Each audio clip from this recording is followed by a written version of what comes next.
오늘은 기도하라라고 하는 시리즈 설교를 이어가면서 세 번째 시간 고독한 자리에서라고 하는 제목으로 함께 하나님 말씀을 나누도록 하겠습니다. 우리가 계속 기도에 대해서 배우고 있잖아요. 오늘 본문에는 아주 심각한 기도가 나옵니다. 아주 심각한 기도의 내용이 나오는데요. 누구의 기도일까요? 엘리야 선지자의 기도이죠. 근데 그는 하나님 제 목숨을 거두어 가세요 라고 하는 이런 기도를 드려요. 너무 심각한 기도잖아요. 엘리야는 왜 하나님 앞에서 하나님 제 생명을 거두어 가세요 라고 하는 그 기도를 드리게 되었으며 또 그 기도를 드리는 엘리야의 마음, 그의 진심은 무엇이었을까? 이것을 한번 좀 살펴보려고 합니다. 우리가 읽은 1, 2절 말씀을 보면 아합 왕이 엘리야가 했던 모든 일과 그가 칼로 바알 선지자들을 다 죽인 그 일들을 자신의 와이프인 여왕인 이세벨에게 낱낱이 얘기를 했다고 해요. 그러니까 이세벨이 사신을 엘리야에게 보내서 전달하는 말이 뭐냐면 네가 내가 믿는 바알 선지자들을 다 죽였으니 내일 이맘때까지 내가 너를 죽여버릴 것이다. 그렇지 않으면 신이 내게 벌을 내리고 재앙을 더할 것이다 라고 하면서 아주 이를 가는 그런 내용을 사신을 통해 전달하는 거죠. 그래서 3절에 보면 그가 이 형편을 보고 일어나 라고 되어 있어요. 엘리야가 이 형편을 보고 일어나 자기의 생명을 위해 도망을 가게 됩니다. 유다에 속한 가장 밑에 있는 브엘세바까지 도망을 가서 자신의 종을 거기에 두고 자신은 하룻길쯤 더 광야 안으로 들어갔다라고 되어 있어요. 근데 하룻길쯤 더 가니까 그곳에 한 로뎀 나무를 보게 됩니다. 그 한 로뎀 나무 아래에 앉아서 하나님께 기도를 드리는 거죠. 하나님, 저의 생명을 거두어 가주세요 라고 기도를 하는 장면입니다. 이런 기도를 하고 로뎀 나무 아래에서 누워 잠이 들어 버리죠. 한 로뎀 나무 아래, 우리가 로뎀 나무라고 하는 말을 되게 많이 쓰잖아요. 알기도 하고요. 근데 이 로뎀 나무는 뭐냐면 중근동 지방의 광야나 사막 등지에서 쉽게 발견되는 관목이라고 되어 있어요. 관목은 뭐냐면 평균치보다 크기가 그 이하의 나무를 가리킨다는 거죠. 로뎀 나무는 커봤자 한 2, 3m 정도라고 해요. 그러니까 크지 않잖아요. 키 큰 사람들은 뭐 2m, 3m까지 되니까요. 근데 그런 나무인데 잎이 그렇게까지 사실은 많지는 않대요. 근데 뿌리에서부터 가지가 뻗어 나오기 시작하면서 그 가지가 많아지니까 그늘처럼 되어서 사람들이 사막의 햇볕을 피해서 숨을 수 있는 그러한 피난처가 되는 거죠. 그렇기 때문에 우리가 생각하는 아주 큰 나무, 잎이 울창하고 키가 커서 너도 나도 함께 그 아래 앉아서 시원하게 그늘처럼 그렇게 지내는 장소는 아니었다는 거예요. 그러니까 없는 것보다 낫죠. 근데 여기가 어디라고요? 광야라고 한다고요. 그러면 그 황량한 광야 속에서 어디 자신의 몸을 피할 곳조차 없는데 한 로뎀 나무가 있는 거죠. 앙상하게 가지가 뻗어서 겨우 거기에 빛을 피해서 숨을 수 있는 그런 유일한 공간이에요. 그 유일한 피난처에 엘리야가 너무 외롭게 앉아 있으면서 하나님께 그런 기도를 드린다는 거죠. 저는 이 장면을 묵상할 때마다 엘리야를 생각하면 너무 애처롭다라고 하는 단어가 떠올라요. 너무 애처로워요. 황량한 사막에 아주 작게 앙상한 가지로 버티고 있는 한 로뎀 나무가 마치 황량한 이 세상 가운데서 홀로 믿음으로 버티고 있는 이 앙상한 엘리야의 모습과 오버랩이 되는 듯한 느낌이 들기 때문입니다. 그 어디 세상 가운데 기댈 곳이 없는 엘리야, 숨을 피난처를 찾지 못하는 그 엘리야의 그 모습이요. 근데 엘리야는 도대체 어떤 시간을, 어떤 세월을 보내왔던 것일까요? 오늘 우리가 읽은 말씀은 19장인데요. 엘리야의 얘기는 17장부터 등장합니다. 엘리야가 선지자로 활동했을 그 당시에 이스라엘의 왕은 아합 왕이었다고 되어 있습니다. 근데 아합은 당연히 이스라엘 사람이죠. 그런데 결혼을 잘못한 거예요. 결혼을 누구랑 했냐면 이세벨이라고 하는 여인과 했는데, 이 여인은 그 당시에 바알 신을 너무나도 잘 섬겼던 여자라는 거예요. 그러니 결혼을 하잖아요. 결혼을 했는데 이세벨이 시집을 오면서 그가 혼자 온 게 아니라, 결혼을 하면 내 집안, 내 문화, 살아왔던 배경, 이런 것들이 다 당연히 같이 오는 거잖아요. 근데 이세벨은 뼛속 깊이 바알 숭배자였던 거죠. 그러나 우리가 아는 것처럼 언제나 여자 힘이 더 세잖아요. 그러니까 이세벨이 왕비로 왔고 왕이 아합인데도 불구하고 이 아합보다 왕비의 권력이 더 세는 거죠. 입김이 더 세는 그 실세였다는 거죠. 그러니 결혼을 하고 나서 이 이스라엘 땅에는 바알 숭배가 아주 번성하게 됩니다. 바알이라고 하는 것은 한마디로 말하면 풍요의 신입니다. 바알과 아세라가 같이 따라다니는데요. 이 아세라는 다산의 신, 바알은 풍요의 신. 그래서 아이가 많이 나오면 그게 풍요함을 주잖아요. 그래서 항상 같이 있고 성적인 타락도 함께 동반됩니다. 어찌됐든 이 이세벨 여왕이 바알 숭배자이기 때문에 남편은 말할 것도 없고 온 나라가 바알 숭배가 만연해지게 된 거죠. 그러니까 사람들은 하나님을 믿지만, 여기가 이스라엘 땅이에요. 하나님을 믿지만 바알을 함께 숭배하는, 그러니 이 땅을 살아가는 동안에 단순히 내가 종교가 두 개야 이런 차원이 아니라요. 세상을 살아감에 있어서 이 풍요함을 끝없이 쫓아가는, 세상을 향해서 목말라하는 그러한 현상이 너무 짙게 있었던 시대였다라고 할 수 있습니다. 근데 그것으로 그친 것이 아니라 이세벨은 자신의 모든 땅을 바알 숭배 땅으로 만들고 싶었던 거죠. 그러니 하나님을 섬기면서 하나님의 말씀만이 옳고 진리라고 말하는 선지자들이 거슬리는 거죠. 권력을 휘두른 사람들이 너무 악해지면 어떻게 됩니까? 자신의 주장에 맞게 모든 권력을 사용해서 반대편을 다 죽여버리잖아요. 이세벨 여왕이 그 행동을 했다는 거예요. 모든 권력을 다 동원해서 그가 했던 것은 하나님을 믿는 선지자들을 모조리 죽이는 일을 했습니다. 그래서 그 당시에 왕궁에서 일을 했던 오바댜라고 하는 사람이 하나님을 정말 경외했던 사람인데, 이 사람이 겨우 100명의 하나님 믿는 선지자들을 50명씩 나눠서 굴에 숨기면서 겨우 목숨을 부지해준 정도? 그렇지 않으면 다 죽었다는 거죠. 이런 난장판 속에 실세를 지은 이세벨이 승승장구하는 이 시대 속에 유일하게 목숨을 부지하면서 대면해서 정중앙에 나서서 하나님의 말씀을 외쳤던 선지자가 엘리야였다는 거죠.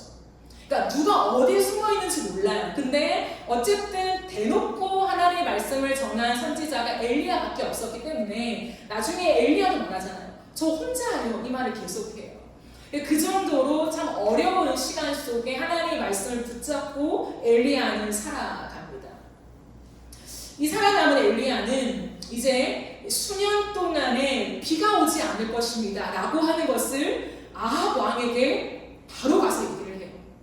왕 앞에 가서, 왕이요, 우리가 하나님 앞에 죄를 지었지 않습니까? 그 하나님께서 이 땅에 가뭄을 주십니다. 극심한 가뭄입니다. 다시 내가 말하기 전까지 이 땅에 비는 한 방울도 내리지 않을 건데 이슬조차 내리지 않을 거예요 라고 해요. 그 말을 하니까 들어보세요. 아합 왕은 너무 열받는 거예요. 어떻게 내가 다스리는 이 나라에 가뭄이 온다고 예언할 수 있는가? 웃기잖아요. 그러니까 완전 막말이고 재난을 선포하는 것이니 당연히 엘리야를 죽이려고 하겠죠. 이 말을 하고 엘리야는 도망을 가요. 하나님 말씀에 물론 의지하지만요. 그러면서 그의 인생 속에 약 3년의 시간 동안 엄청난 도망자의 삶을 살게 됩니다. 그가 3년을 어떻게 지냅니까? 그리시네가에 숨죠. 그리시네가에 숨어서 까마귀를 통해서 가져다주는 떡을 먹으며 물을 마시며 고기를 먹으며 겨우 살아가요. 겨우 생존해낸다는 거예요. 여러분 생각해보세요. 저는 이 부분을 진짜 많이 묵상해봤거든요. 엘리야가 어땠을까? 너무 궁금한 거예요. 근데 제일 처음에 제가 정말 아무것도 모르는 주일학교 때 이 얘기를 들었을 때는 좀 흥분이 됐어요. 와, 까마귀를 통해 위해서 어떻게 이렇게 떡이나 고기를 이렇게 받아 먹을 수 있을까라고 약간 판타지처럼 생각을 했는데, 나이가 들고 신학을 하고 다시 한번 나도 믿음의 걸음들을 통과하는 이 본문을, 엘리야의 삶을 곰곰이 생각해 봤을 때 정말 만만치 않은 삶이더라고요. 얼마나 먹을 것이 없으면 언제 올지 모르는 그 까마귀가 물어다주는 그 떡에 의존해서 겨우 생존해야 하는 그런 엘리야였다는 거예요. 여러분도 아시겠지만 이제 그 시냇가가 말라버려. 진짜 가뭄이 와서요. 그러니까 그 해 말에 이제 엘리야는 다른 곳으로 이동을 해요. 하나님 말씀하시죠. 엘리야야, 시돈 땅에 사르밧 과부에게로 가라. 과부에게 가요. 과부를 만났는데 먹을 걸 좀 달라고 하니까 제가 지금 가진 것이 밀가루 하는 콩과 기름뿐인데 이게 마지막 한 끼를 만들 수 있는 그런 재료입니다. 근데 이 식재료로 빵을 만들어서 제 한 명뿐인 아들과 먹고 이제 더 이상은 없는 그냥 그런 지경에 있어요 라고 해요. 아무리 선지자여도 민망하지 않습니까? 그러나 그는 뭐라고 하냐면 그 한 움큼의 밀가루와 기름으로 빵을 만드는데 먼저 나를 위해서 먼저 그 떡을 만들어서 가져오시오 라고 하면서 그 빵을 허겁지겁 먹어요. 그러면서 생존을 합니다. 여러분, 엘리야는 나에게 먼저 주면 하나님이 그 다음에 밀가루와 기름이 떨어지지 않는 기적을 베풀 거예요. 곧 있으면 그런 기적이 있으니까 가지고 오세요. 여러분, 이렇게 허풍을 떨었을까요? 그런 장면이 아니라는 거예요. 숨어서 사르밧 과부에게 갔는데 그 한 움큼의 밀가루, 그러나 하나님이 받아 먹으라고 했으니까 그 과부에게 내가 먹을 그 음식을 좀 달라고. 너무 허기졌을 것 같아요, 저는 엘리야가. 그러니 그 육신의 허기를 달래기 위해서 그것을 받아 먹어요. 그 이후부터 엘리야는 더 계속해서 자신을 쫓아오는 아합을 피해서 도망자의 신세를 삽니다. 성경에 보면 아합은 계속 수색을 펼쳐요. 이 엘리야를 잡아와라, 엘리야 선지자를 잡아와라 라고 공표하면서 사람들의 엘리야를 잡아 나서죠. 그렇게 숨어있는 3년의 시간이에요. 그러나 우리가 정말 엘리야 하면 떠오르는 그 장면이 드디어 연출됩니다. 그게 갈멜산 전투잖아요. 3년의 시간이 지나고 하나님이 엘리야에게 감동을 주십니다. 이제 내가 이 땅에 비를 내릴 거야. 그러면서 그 예언의 말씀과 함께 엘리야는 아합 왕에게 이제 자신의 몸을 보여요. 내가 살아있다, 내가 여기 있다 라고 하면서 보이면서 대결을 겁니다. 당신들이 믿는 바알과 아세라 그 선지자를 850명을 데리고 와라. 나는 홀로 갈멜산에 서겠다. 전투를 해보자. 누가 진짜 신인지 우리가 한번 전투해보자. 하늘에서 불이 내려오게 하는 신이 진짜다라고 하는 전투를 벌이는데, 여러분도 아시겠지만 그 850대 1의 전투에서 엘리야가 승리를 해요. 진짜 하나님 부를 때 불이 내려와서 그 모든 제단을 사르죠. 그때 엘리야는 바알 선지자들을 그 자리에서 모조리 죽여버립니다. 그 대승리를 거둔 다음에 엘리야의 예언처럼 큰 비가 내려요. 아합 왕이 그것을 맞으면서 가는데 엘리야가 얼마나 신났던지 아합 왕의 마차를 앞질러서 가버려요. 그만큼 엘리야의 마음에 어떤 환호성이 질러졌겠어요. 이제 됐다. 이 3년의 시간 동안에 하나님이 어떻게 작업을 하셨는데, 그러니 이제 이 땅에 불을 내리고 비를 주는 신이 유일하신 하나님밖에 없다라는 것을 이 왕과 왕비와 모든 백성들이 이제 인정할 수밖에 없다라고 하는 그 현상을 보게 된 거잖아요. 현실 앞에 있는 거예요. 그러니 이제 됐다 하는 마음이 들었지 않았을까요? 그런데 보세요. 성경에는 이 일이 다 있고 난 다음에 오늘 우리가 읽은 본문이 등장하는 거예요. 아합이 이세벨에게 가서 이러이러이러한 일들이 있었습니다라고 다 얘기하자 이세벨은 열이 받은 거예요. 너무 화가 치밀어 오른 거예요. 어떻게 내가 믿는 이 선지자들을 다 죽일 수가 있느냐라고 해서 사신을 보내면서 엘리야에게 말하는 거예요. 엘리야가 그것을 받아들면서 들었던 거 뭐냐면, 내가 내일까지 너를 반드시 죽여버리겠다. 이세벨 요압. 그 처참한 상황, 이게 뭐지? 이런 생각을 하지 않았을까요? 그가 생각했던 것과는 너무 다른 시간이었다는 거예요. 엘리야에게 3년이라는 시간은 뭐냐면 자신의 전 삶을 쏟아부은 시간이었어요. 가진 모든 에너지를 다 써서 하나님의 말씀을 위해서 쏟아부었던 그 3년이 지나고 지금이라는 거예요. 오늘의 갈멜산 전투가 이제 주 본문이 아니기 때문에 제가 여기에 대한 큰 언급은 하지 않겠지만 한 가지만 우리가 생각해 봐야 될 건 이거예요. 그 엄청난 하루 종일 그 전투 속에 승리를 거두잖아요. 그럼 엘리야가 힘들었을까요? 아니면 힘들지 않았을까요? 기진맥진했을 거예요. 그 전부터 호화로운 음식을 먹고 산 것도 아니고 3년 동안에 겨우 한 움큼의 그 밥들을 먹고 산 거예요. 근데 하루 종일 그 갈멜산의 전투를 벌이는 거예요. 영적인 전쟁. 여러분 한번 상표를 해도요 진짜 힘들어요. 근데 엘리야는 진짜 하루 종일 진액을 쏟은 그 상태로 그 다음 날을 보내는 그 엘리야의 마음이 어땠을까요? 완전 바닥이 납니다.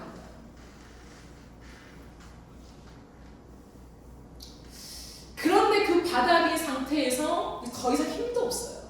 근데 받아든 소식은 내가 널 죽여버릴 거야. 자신의 힘이 하나도 없는데 여전히 세상의 모든 권력을 가진 이세벨은 너를 죽인다 라고 하는 그 메시지예요. 그렇기 때문에 엘리야는 이 형편을 보고 급히 도망갔다 라고 되어 있어요. 왜요? 자신의 생명을 위해서. 그러니 생각해 보세요. 엘리야가 정말 죽고 싶어서 하나님 저 죽여주세요 기도했겠어요? 아니죠. 죽으려면 그냥 그 자리에 있으면 되는 거예요. 그러나 엘리야는 도망가서 그 로뎀나무 아래 겨우 몸을 피한 그 앙상한 육체로 하나님 앞에 털썩 주저앉아 하나님 제 목숨을 걷어가세요. 핵심이 뭘까요? 네, 변하지 않는 형편을 보고 이게 핵심입니다. 엘리야가 3년 동안에 어떻게 지내왔습니까? 그러나 엄청난 사건을 보면서도 하나님의 살아계심이 나타났음에도 불구하고 아합 왕과 이세벨은 회개하지 않습니다.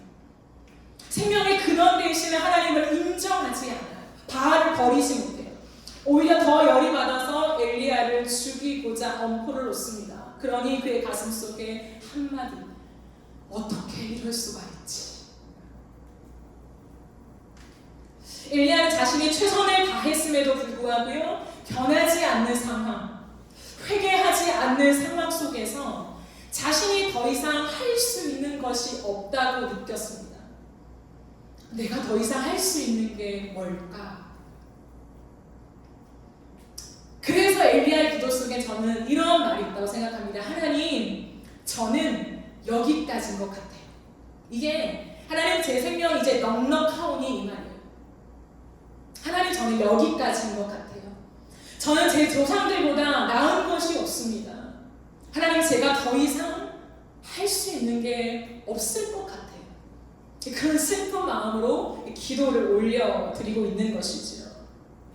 사랑하는 여러분, 하나님의 사람은요 이런 때를 만나. 누가요? 하나님의 사람들은 하나님을 믿고 믿음이라는 것을 심장에 이식하고 비전을 가지고 어쩌면 진액을 쏟는 삶을 이 땅에서 살아갑니다. 누군가는 가정에서, 교회에서, 회사에서, 다른 직장에서도. 그 속에서 나름 내가 한 만큼 하나님의 응답도 오고, 와, 재밌네. 하나님 살아계시네.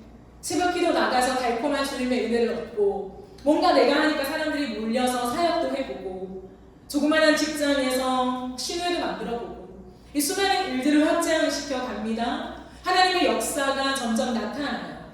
그러면서 내 삶이 바뀌겠지, 무언가 하나님의 역사가 나타나겠지, 점점 더 하나님을 믿는 사람들이 많아지겠지 라고 하는 그런 꿈을 꿉니다. 근데 문제는 뭐냐면 이내 형편이 이전과 같게 되는 거죠.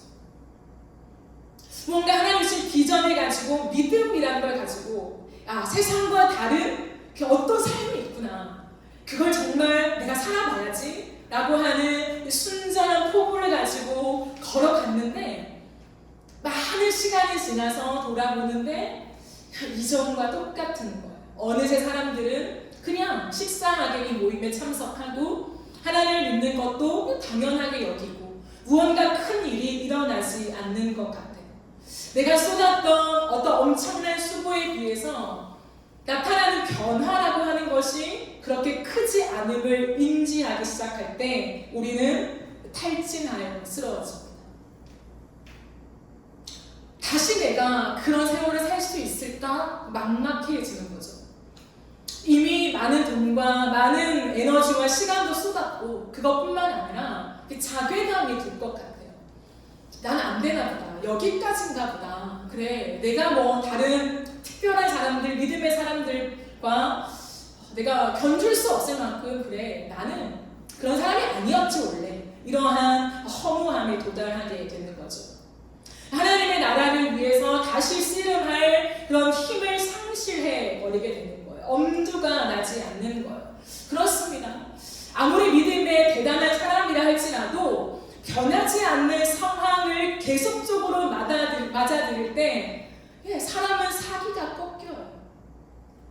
털썩 주저앉게 됩니다. 그게 엘리야뿐만 아니라 하나님의 사람이라 일컫는 우리에게도 동일하게 나타날 수 있는 모습이라는 거예요. 지극히 정상적인 모습이에요.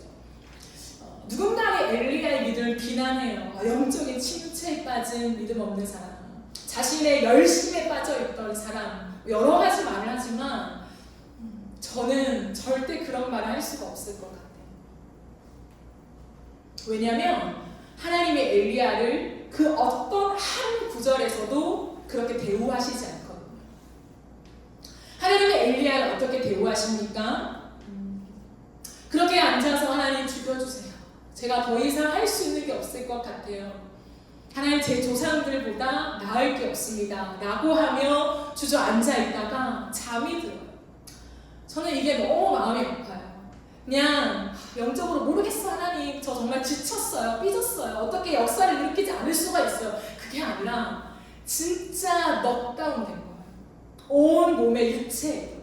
그러니까 그 기도를 열심히 드린 게 아니라 그냥 하나님 이렇게 하고 드리다가 잠이 들어버린 거죠. 그 앙상한 로뎀나무 아래에서.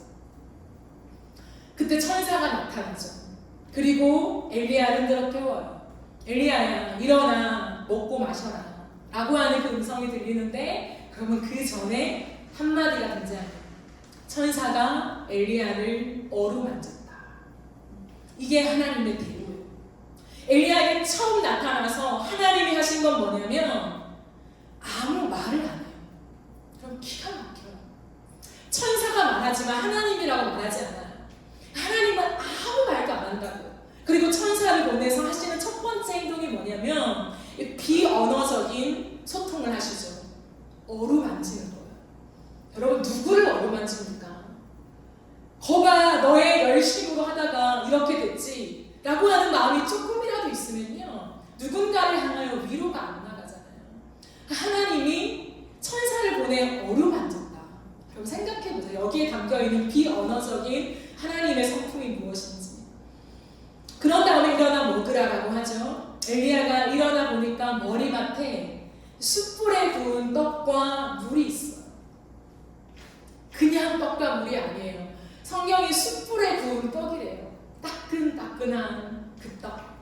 여러분 이 광야에서 어떻게 떡을 구합니까? 그것도 숯불에 구운 떡이라뇨. 말이 안 되잖아요. 비언어적인 소통을 계속하고 계신 거예요. 뭘까요? 그냥 기운이 없는 엘리야에게 엘리야야 이거 먹어. 그 정도가 아니에요. 엘리야와 하나님만 아는 그 무언가의 비밀이 담겨 있어요. 뭘까요? 하나님의 말씀을 받아서 처음 그의 믿음의 그 선포를 시작했던 그리스도인과 아무것도 없이 여러분 몸 하나 그냥 가지고 나가는 거예요. 먹을 게 없어요. 그러나 그 풍요의 신과 싸우는 엘리야, 이거 생각해보세요. 이 땅에 먹는 게 중요해. 이 땅에 입는 게 중요해. 우리가 살아가는 생존이 중요해 라고 하며 바알을 붙잡고 있던 그 사람들과 씨름하는 엘리야는 아무것도 없어요. 쌀 한 톨도 없어요. 주먹밥도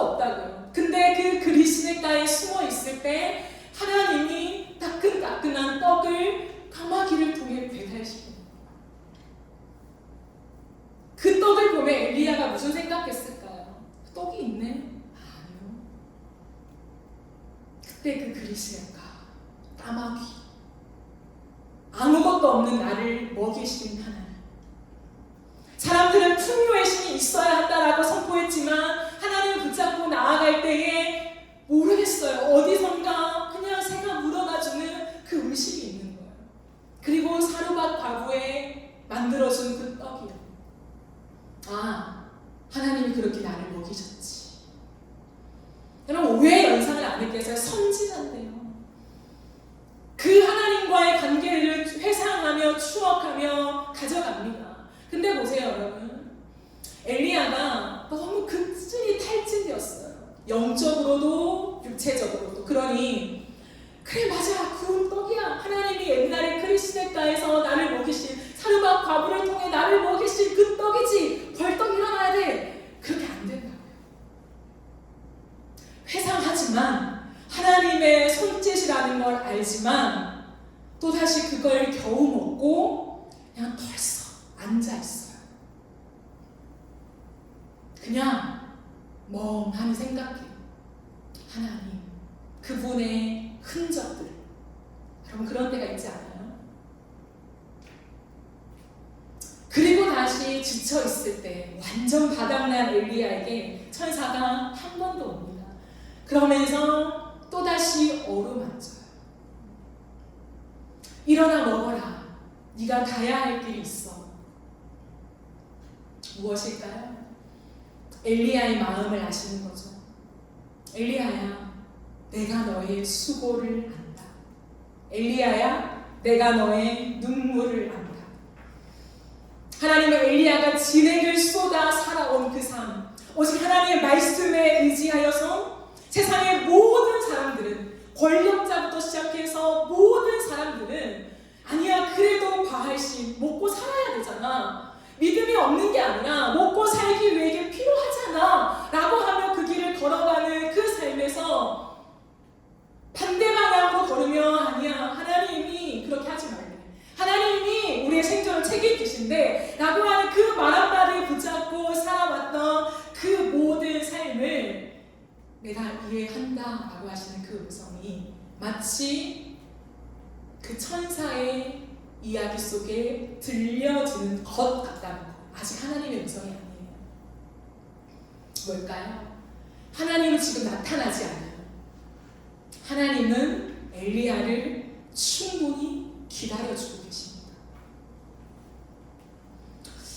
하나님 별다른 말씀을 하지 아니하시고 그저 엘리야가 자는 걸 지켜봐요.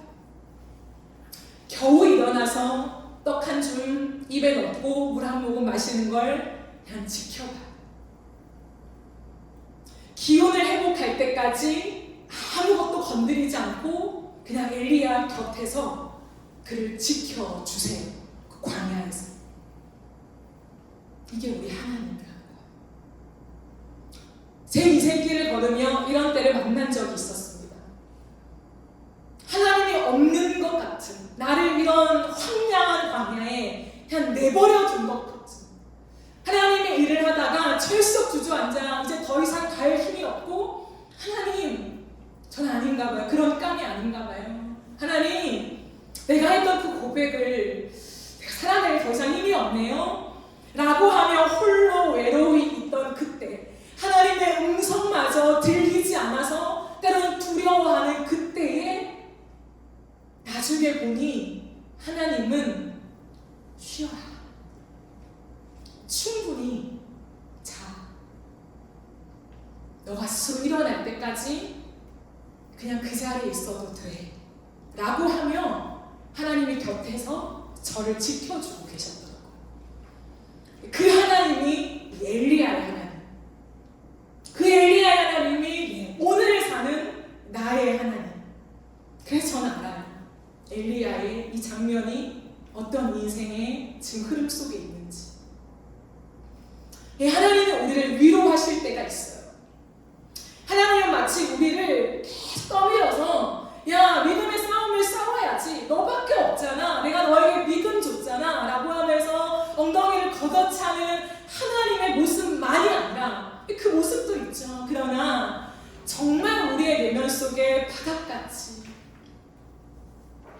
아무것도 없는 그 탈진을 겪을 때 하나님은 그저 기다려주세요. 야, 너 없어도 괜찮아. 다른 사람 쪽에 내가 일할 거야. 그게 아니라 그저 엘리야의 곁을 밤새도록 그냥 지켜주는, 쉬도록 놔두시는 그 하나님. 그 하나님의 위로가 필요할 때가 있죠, 우리 인생에. 그러나 계속 거기에 머물러 있어서는 안 되는 거예요. 하나님은 그 자리에서 다시금 우리가 일어나기를 기대하신다는 거예요. 다시 시작하기를 원하신다는 것입니다. 엘리야는 이제 그 떡과 물을 받아 마시며 충분한 숨을 쉬고 겨우 기운을 차린 다음에 일어나서 40주 40야를 걸어 하나님의 산 호렙에 도착합니다. 굴 속에 들어가서 밤을 지새지요. 그때 드디어 하나님의 음성이 들려지기 시작합니다. 그럼 최초로 제가 오늘 시간이 없어서 다 말을 못하는데 엘리야가 그 앙상해진 몸으로 겨우 천사의 그 음성과 받아먹은 음식물로 힘을 내서 걸어갔던 40일이 어떠했을지 한번 묵상해보세요. 그냥 달려간 게 아니에요. 비행기 타고 간 게 아니라고요. 하루 만에 간 게 아니에요. 근데 그 길이 40일이나 걸릴 만큼 그렇게 긴 시간이 아니에요. 얼마나 피곤했으면. 그리고 아직 완벽하게 회복되어지지 않았지만 그럼에도 불구하고 그 길을 떠나는 엘리야의 믿음은 무엇이었을까? 한번 묵상해보세요. 어찌됐든 엘리야는 그 40일을 주야라고 되어 있어요. 그렇게 쉬지 않아요. 주야를 그냥 더 걸어가는 거예요. 그냥 뚜벅뚜벅 걸어가는 게 아니라 그 차이를 아시죠? 그냥 그 하나님의 산을 향해서 하나님의 임재가 있는 그 산을 향해 걸어가는 엘리야. 어찌됐든 도착합니다. 그 속에서 하나님의 음성이 드디어 들려요. 그때 하나님이 처음 내뱉은 엘리야에게 했던 음성, 궁금하지 않아요? 하나님이 과연 천막을 내뱉었을 때 뭐라고 하실까? 하나님이 이렇게 말해요. 엘리야야, 어찌하여 여기 있냐? 이 말을 하세요. 엘리야야, 어찌하여 여기 있냐? 조금 더 풀어 말하면 엘리야야, 여기서 뭐 하고 있어? 이거예요. 여러분, 이 말 속에 수많은 사람들이 해석합니다. 그러나 저는 어떻게 해석하냐면 이 모든 여정을, 이 서사를 다 끌어안고 저는 이것을 말하고 싶어요. 엘리야야, 어찌하여 여기 있어? 라고 하는 그 말에는 엄청나게 함축적인 엘리야와 하나님만 아는 대화예요. 왠지 알아요? 이 대화, 이 질문을 했을 때, 이 말을 했을 때 엘리야가 이렇게 말해요. 하나님, 사실요. 이렇게 말해요. 처음에 죽고 싶어요. 이렇게 했잖아요. 죽여주세요. 이렇게 했는데 자신의 마음에 진심을 툭 꺼내요. 하나님, 제 평생에 하나님을 위해서 하나님만을 섬기며 온 거 하나님 아시죠? 유세가 아니에요. 절대로. 하나님, 제가 하나님의 마음을 알아서요. 제 삶을 쏟아부어서 여기까지 왔어요. 하나님, 왜냐면 하나님의 슬픔이 제 안에 담겼기 때문이에요. 하나님의 백성들이라 일컫는 수많은 사람들이 하나님과의 언약을 파기했어요. 하나님과의 그 언약, 결혼식의 언약을 하나님 다 잊어버렸어요. 하나님, 그리고 하나님과 우리가 대면할 수 있는 유일한 공간인 그 예배의 처소를 그들은 다 허물어버렸어요. 바알 숭배. 하나님, 그리고 하나님의 말씀을 붙잡고 유일하게 주님의 말씀을 심장을 전달해 줄 수 있는 선지자들을요, 하나님, 저들은 다 칼로 베어버렸어요. 그래서 하나님, 저만 홀로 남았어요. 근데 제 목숨까지도 죽인대요. 제가 더 이상 갈 힘이 없어요. 이 말을 해요. 여러분, 이게 유세 떠는 걸까요? 엘리야가? 아니에요. 하나님의 마음을 붙잡고 겨우 하나님, 제가 그 하나님의 눈물을 씻을게요. 하나님, 저를 통해 역사해 주세요. 그들의 마음을 하나님께로 돌이키게 하는데 하나님, 제 인생을 써주세요 하고 왔는데 내가 드릴 게 없는 거예요. 하나님 앞에. 하나님, 이렇게까지 했는데 변하지 않아요. 다 바알을 섬겨요. 그래도 세상이라고 말해요. 그래도 돈이 있어야 한다고 말해요. 하나님, 죄송해요. 더 이상 할 수 있는 게 없는데. 여러분 이 마음을 이해하셔야 돼요. 내가 할 수 있다? 그런 뉘앙스가 아니에요. 그래서 하나님은 다시 말합니다. 아무 대꾸를 안 해요. 그리고 하나님 엘리야야 너 서라 라고 하면서 큰 바람이 부는데 하나님 없어요. 지진이 부는데 하나님 없습니다. 불이 나타나는데 하나님이 없습니다. 그리고 세미한 소리가 들려요. 그 소리 속에 하나님이 똑같은 말을 해요. 엘리야야 네가 어째서 여기 있냐. 엘리야가 또 똑같은 말을 합니다. 근데 이상해요. 똑같은 말을 한 다음에 뭐라고 하냐면 엘리야야 이제 너의 길을 돌이켜 가라. 하사엘에게 가서 기름을 부어라. 예후에게 가서 기름을 부어라. 엘리사에게 가서 기름을 부어라. 이 말을 하니까 엘리야가 덜떡 일어나서 그냥 가요. 그리고 그냥 일상처럼 자신의 사역을 이어가요. 너무 당당하게. 여러분 너무 이상하지 않아요? 뭘까? 저는 이렇게 해석합니다. 하나님의 그 질문과 엘리야의 대답 속에 하나님과 엘리야의 심장의 교감이 있는 거예요. 그건 뭐냐면 엘리야야 네가 어째서 여기 있어? 이거잖아요. 엘리야는 하나님 제가 있어야 할 자리에서 저는 하나님을 위해서 고군분투하며 하나님 제가 이렇게 살아왔잖아요. 엘리야야 어찌하여 거기 있어? 엘리야가 똑같은 말을 하다가 깨닫게 된 거예요. 스스로. 그게 뭘까요? 아, 내가 있어야 할 자리가 여기가 아니구나. 아, 내가 있어야 할 자리. 그래. 하나님을 위해서 내 평생을 믿음이라는 것 붙잡고 살아온 내가 있어야 할 곳이 어딜까? 내가 살아오면서 내가 3년의 시간을 지나면서 결론이 수많은 사람들이 하나님께 회개하고 돌아오는 것이 아니라 하나님을 여전히 거부한다 해도 그 자리에서 또다시 그들을 회유하는 하나님의 나라를 위해서 선포하는 그 자리야말로 아, 내 자리지. 그것을 그냥 깨닫게 돼요. 이걸 왜 아냐고요? 기도하면 답이 나와요. 기도할 때 하나님과 교감을 하지 않아요, 때로는.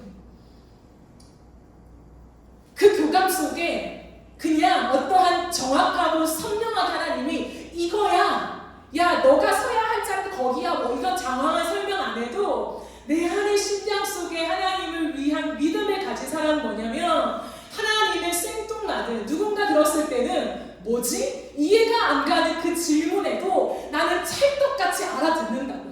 아, 내가 있어야 할 곳이 지금 여기가 아니라고 지금 깨닫게 해주시는 거구나. 이 장면이 어디 안에서 지금 이루어지고 있는 거예요? 이 기도 안에서. 기도 속에서 지금 이루어지고 있는 장면이라는 것입니다. 하나님과의 대면 속에서요. 그래서 엘리야는 다시금 자신이 있어야 할 자리로 돌아가는 거예요. 터덜터덜이 아니라 뚜벅뚜벅. 그때 하나님이 한 번 더 힘을 실어줍니다. 엘리야야, 너만 홀로 있는 것 같지만 그렇지 않아. 어딘가에 숨어서 나만을 바라보며 세상에 돈이 있어야 돼, 풍요의 신이 있어야 돼 라고 붙잡는 이 세상 속에서 나를 바라보고 걸어가는 이 땅에 숨어서 그러나 믿음을 지키는 7,000명을 내가 남겨두었다. 그러나 모르죠. 7,000명이 모여있는 게 아닐까, 대규모 집회를 하는 게 아닐까. 다 어디 있습니까? 자신의 일상 속에 숨어있는 거. 그러나 어딘가에 있어. 어딘가에 있다고. 너는 너의 자리에서 그 한 명으로 너의 사명을 다하면 돼. 힘을 실어주는 거야. 책망이 아닙니다. 야 너만 선지자냐? 7,000명이나 있어. 이러한 뉘앙스가 결코 아니에요. 저는 그렇게 생각합니다. 사랑하는 여러분, 여러분이 지금 있는 자리가 여러분이 있어야 할 자리가 맞습니까? 하나님, 내가 있어야 할 자리를 깨닫게 하시는 하나님이에요. 내가 스스로 알기를 원하세요. 야 여기가 아니야, 여기야. 물론 때로 하나님이 그렇게 강력하게 말씀하실 때도 있죠. 그러나 오늘 하나님은 엘리야에게 스스로 깨닫게 하시는 때로는 생뚱맞은 질문을 던지신답니다. 힘들어 지칠 때가 있죠. 동일한 시련을 반복하고 싶지 않아서 그냥 모른 척하며 살고 싶을 때가 있죠. 그러나 우리는 다시 세상 한가운데 서야 해요. 내가 힘들게 싸워내야 하는 그 자리에 우리는 서야 합니다. 쉽고 편하게 갈 수 있는 길이 아니라 믿음으로 내 삶을 다하여 싸워내야 하는 그 자리, 그 길로 우리는 뚜벅뚜벅 다시금 걸어가야 해요. 주위를 둘러봐도 나처럼 이렇게 심오한 고민을 하는 사람이 적어 보여요. 다 그리스도인들인데, 다 믿음이 있는데, 교회 안에 한가닥 리더의식의 자리에 서 있지만 삶의 하나하나를 고민하며 살아가는 사람이 너무 적은 거죠. 적당히 세상의 흐름에 맞추어서 하나님을 섬기고 동시에 세상을 섬기면서 잘 살아가는, 그래도 아무 문제가 없는 그런 사람들이 많아 보입니다. 한 손에 바알을, 한 손엔 하나님을 섬기며 잘 살아가는 수많은 크리스천이라고 일컫는 사람들이요. 그래서 나도 이제는 치열한 싸움을 그만두고 좀 편하게 살고 싶은 마음이 들 때도 있을 것입니다. 그런데 여러분, 하나님이 오늘 우리에게 이렇게 질문하시는 것 같아요. 엘리야야, 네가 어찌하여 여기 있느냐? 엘리야야, 네가 여기서 지금 뭐 하고 있어? 주님이 우리에게 말씀하시는 내 자리가 있어요. 내 자리. 내가 서 있어야 하는 자리, 내가 해야 할 일. 오늘 밤 이것을 깨닫는 은혜가 있기를 소망합니다. 여러분, 우리가 일상을 살아가는 세상 속에서는 물질 만능 사상을 쥐고 있는 풍요의 신 바알이 있습니다. 아니, 있는 정도가 아니라 우글거리며 삶을 지배하고 있습니다. 이것이 필요하잖아. 저것도 필요하잖아. 이것도 누려야지. 저것도 가져가야지. 그런데 그 하나님이 줄 수 없어. 바알이 줄 수 있어. 하나님 끊임없이 우리 안에 주는 속삭임이 뭐냐면, 그렇다고 하나님을 버리는 게 아니잖아, 이거예요. 여러분 잘 들으셔야 돼요. 이 당시 하나님을 믿는 사람들에게 사단이 끊임없이 속삭였던 건 뭐냐면, 우리는 하나님의 백성이야, 이거예요. 여러분 무시 못해요. 이스라엘 백성들의 기가 막힌 힘이 뭐였냐면, 바알을 섬기고 있습니다. 풍요의 신을 섬기고 있어요. 근데 이 가슴 속에 있는 건 뭐냐면, 나 하나님의 백성이야, 이거예요. 우리는 절대 하나님을 버릴 수 없어, 이거예요. 이게 완전히 깔려 있어요. 왜? 누군가는 좋은 거 아니야? 정체성 대단한 거 아니야? 라고 하지만 이게 사단의 속임수라는 거예요. 나는 세상을 아무리 누리고 많은 걸 가져도 하나님을 버릴 수 없는 사람이야. 나는 뼛속 깊이 모태신앙이야. 어찌됐든 하나님께로 돌아올 사람이야. 그러니 그건 걱정하지 않아도 돼. 이 꼴, 그러니 풍요의 신 바알과 하나님을 겸하여 잠깐 섬길 수 있어. 어차피 하나님을 떠날 수 없어 라고 하는 내 나름의 정체성을 역이용해서 우리가 세상 속에 살아가도 괜찮은 것처럼 놔둔다는 거예요. 여러분, 이 안정감의 덫에 걸리게 하는 사탄의 말에 절대 속으면 안 됩니다. 사탄은 결코 우리를 하나님에게서 떼어넘는 게 목적이 아닙니다. 정신을 바짝 차려야 돼요. 하나님을 부인하고 교회를 안 나가고 난 이제 그리스도인이 아니야. 여러분, 이것은 사탄의 전략이 아니에요. 하나님과 세상을 겸하여 섬길 수 있다고 우리를 설득시키는 것입니다. 이게 사탄의 전략이에요. 이때나 지금이나 똑같이. 야, 뼛속 깊이 기독교 가문이잖아. 너가 어떻게 하나님을 떠나? 네가 떠나고 싶어. 너의 부모님 때문에 못 떠나잖아. 주변 사람들 때문에 못 떠나잖아. 다 그리스도인데. 그러나 문제는 뭐냐면, 못 떠나는 걸 역이용해 세상 속에서 하나님과 세상을 겸하여 섬길 수 있다고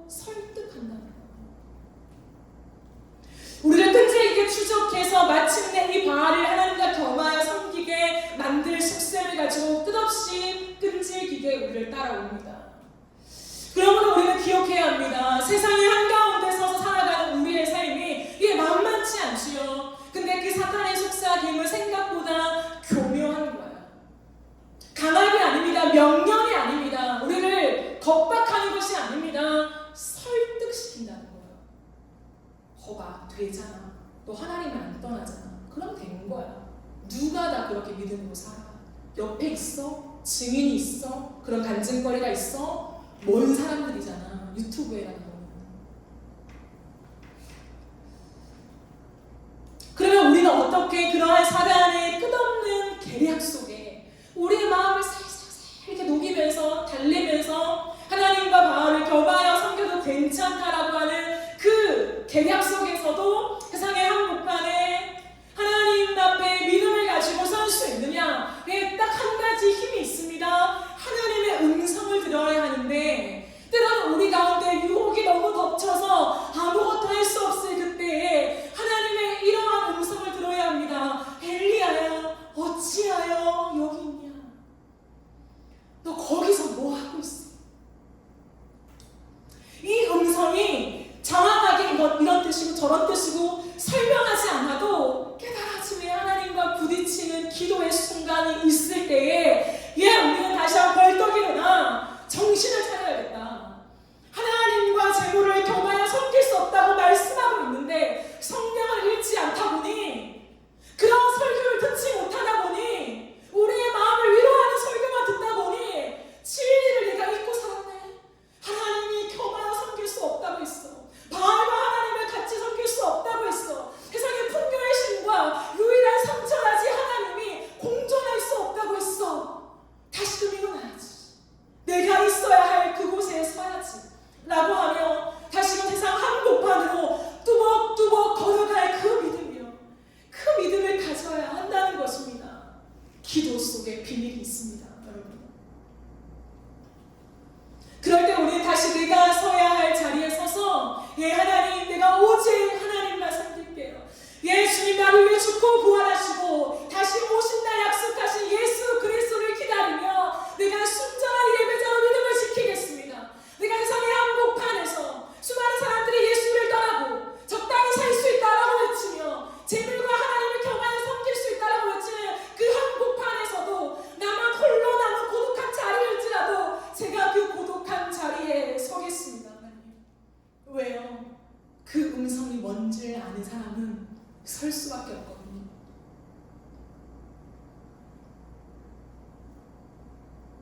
그러므로 고독한 자리가 내 자리일 수 있어요. 헷갈리십니까? 어떤 길이 하나님이 원하시는 길일까? 그럴 때 더 고독한 자리를 선택하면 돼요.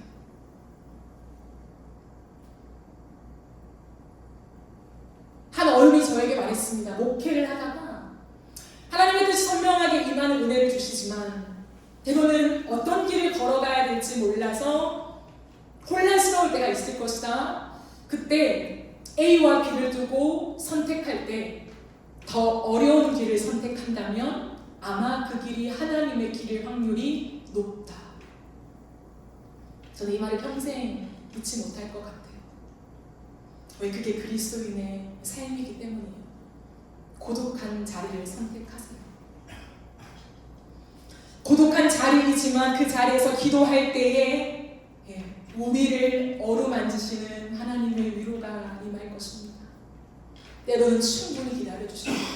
때로는 나와 하나님과만 아는 언어로 속삭이시면서 결국에는 내가 서야 할 자리에 서게 만드시는 그 하나님이 오늘도 내 곁에 계세요. 여러분 곁에 계십니다. 말씀을 정리하며 마지막 한 번 더 하나님이 저에게 말씀을 준비하실 때 강력하게 주신 이 한마디. 엘리야야, 어찌하여 거기 있냐? 책망 아니에요. 야, 왜 거기 있어? 물론 나와! 이 말이 아니에요. 다 알아요. 힘듦을. 그러나 엘리야야, 거기서 뭐 하고 있어? 세상 가운데서 갈팡질팡하며 뭐 하고 있어? 왜 바알을 놓지 못해? 왜 풍요의 신을 놓지 못하냐? 뭐 하고 있어? 여러분, 이 음성이 여러분 개인의 심정에 다 마주치게 들려와야 돼. 아주 세미한 음성. 그래야 살죠. 그리스도인이 세상의 한가운데서 살 수 있어요. 살아야만 하고 주님 다시 오실 때까지 그 길을 걸어가는, 뚜벅뚜벅 걸어가는 저와 여러분의 삶이 되어지길 간절히 바라고 소망합니다. 우리 함께 찬양하실까요?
아니야? 거기서 뭐 하고 있어? 이 주의 음성이 오늘 우리에게 들리길 소망합니다. 우리가 가능하면 크게 반주해 주시고요. 여러분의 소리가 다른 사람에게 들릴 거라 너무 걱정하지 마세요. 너무 신경 쓰지 마세요. 이 시간 살아계신 주의 세미한 음성을 찾아내십시오. 그 음성 앞에 엎드려 기도하십시오. 하나님이 여러분에게 하실 말씀이 있으십니다.